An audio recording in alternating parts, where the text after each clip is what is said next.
अरे भाग्यवान, मेरे जूते कहाँ रखे हैं? मुझे बाहर जाने में देर हो रही है। तभी मालती कमरे में आती है। ये रहे आपके जूते, मैं इन्हें साफ करने के लिए ले गई थी। अरे वाह, तुम कितनी समझदार हो। मेरे बिना कुछ कहे ही सारे काम कर देती हो। तभी मालती झिझकते हुए रमेश से कहती है, सुनिए जी, आपसे एक बात कहूँ, बुरा तो नहीं मानेंगे ना? अरे नहीं नहीं, बेफिक्र होकर कहो। शादी से पहले मैं अपने मायके में नौकरी करती थी। मैं चाहती हूँ कि अब मैं फिर से नौकरी करना शुरू कर दूँ। वैसे भी सारा दिन घर में बोर हो जाती हूँ।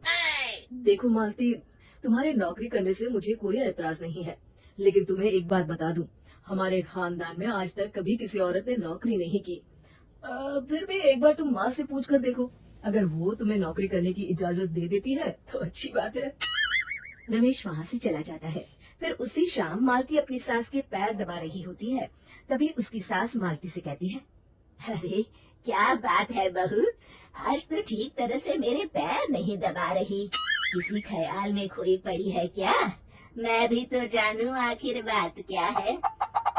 दरअसल वो माँ जी। अरे हाँ हाँ बोलो, इतना सोच क्यों रही हो? माँ जी, अगर आप बुरा न माने तो मैं नौकरी करना चाहती हूँ। घर के काम करने के बाद मेरे पास काफी वक्त बच जाता है। मालती की ये बात सुनकर उसकी सास गुस्से में कहती है, अरे बहू, तेरी तबीयत तो ठीक है ना? आज ये कैसी बहकी बातें कर रही है? भला हमारे खानदान में आज तक कभी किसी औरत ने नौकरी की है जो तू नौकरी करने की बात कर रही है, हैं? अरे बहू, तू क्या रिश्तेदारी में हमारी नाक कटाना चाहती है? जितना जल्दी हो सके अपने दिमाग से नौकरी का भूत उतार दे, और अब जा, जल्दी से रसोई में जा, खाना बनाने का वक्त हो रहा है। मालती मन मार कर खाना पकाने के लिए रसोई घर में चली जाती है। अगले दिन, नमस्ते माँ जी, कैसी हैं आप? अरे आओ आओ दिवाकर बेटा, बैठो, मैं तुम्हारे लिए चाय मंगाती हूँ। बहू, जरा एक कप चाय तो लेती आना। फिर दिवाकर एक फाइल खोलकर मालती की सास के सामने रख देता है। ये देखिए माँ जी, ये है पिछले महीने का हिसाब और ये रहे मुनाफे के रुपए।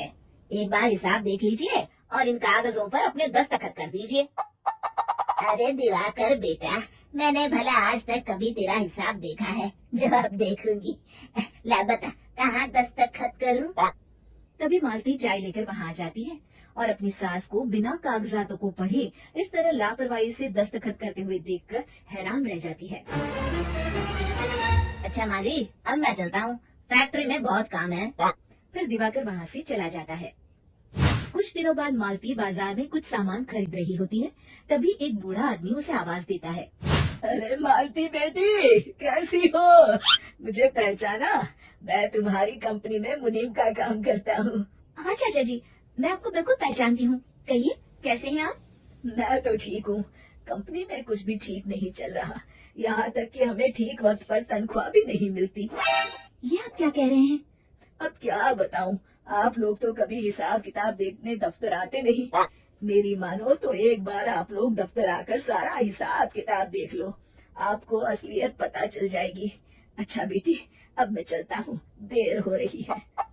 फिर वो बूढ़ा वहाँ से चला जाता है। वहीं दूसरी तरफ मालती घर पहुंचकर अपनी सास को सारी बात बताती है।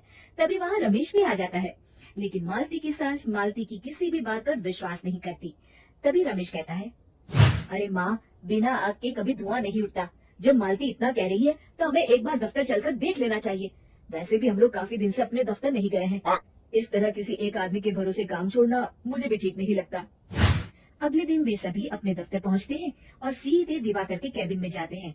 अचानक सबको एक साथ देखकर दिवाकर चौंक जाता है। अरे माँ जी, आप सब लोग अचानक यहाँ कैसे आ गए? अगर कुछ काम था तो मुझे एक फोन कर दिया होता, मैं आपके घर आ जाता। तभी मालती की सास कहती है, अरे दिवाकर बेटा, आज मैं हिसाब देखने दफ्तर आई हूँ, जरा मुझे पिछले 6 महीनों का हिसाब दिखाना तो बेटा। दिवाकर घबराते हुए हिसाब की फाइल मालती की सास को देता है। मालती की सास फाइल लेकर मालती को देती है और कहती है, ले बहू, देख ले हिसाब। मालती फाइल को बड़े गौर से देखती है और अगले ही पल उसे सारी गड़बड़ी समझ में आ जाती है। वो अपनी सास से कहती है, माँ जी, मुनीम चाचा बिल्कुल सही कह रहे थे, हमारी कंपनी में पिछले 6 महीनों में जितना मुनाफा हुआ है, हमें उसका आधा पैसा भी नहीं मिला। यूँ समझ लीजिए कि 1 रुपये में सिर्फ चवन्नी ही हमारे हाथों में आई है। मालती की बातें सुनकर मालती की सास गुस्से से दिवाकर को पूछती है, क्यों दिवाकर, मेरी बहू जो कह रही है वो सच है? दिवाकर समझ जाता है आज उसका भांडा फूट चुका है। वो गिड़गिड़ाते हुए कहता है, मुझे माफ कर दीजिए माँ जी, मैं पैसों के लालच में अंधा हो गया था। अरे वाह दिवाकर, तू तो एक नंबर का चोर निकला। इतने दिनों से मैं तुझ पर आंख बंद करके भरोसा करती रही और तू मुझे ही चुना लगाता रहा। अभी के अभी निकल यहाँ से और दोबारा अपनी शक्ल मत दिखाना। दिवाकर वहाँ से भाग जाता है। मालती की सास मालती को शाबाशी देते हुए कहती है, बहू, आज मैं समझ गई कि पढ़ाई लिखाई हमारी जिंदगी में कितनी जरूरी है। मैं बहुत किस्मत वाली हूँ जो मुझे तुझ जैसी बहू मिली है। शिक्षा, पढ़ाई लिखाई का इस्तेमाल सही जगह करके हम दुनिया में बहुत कुछ बदल सकते हैं।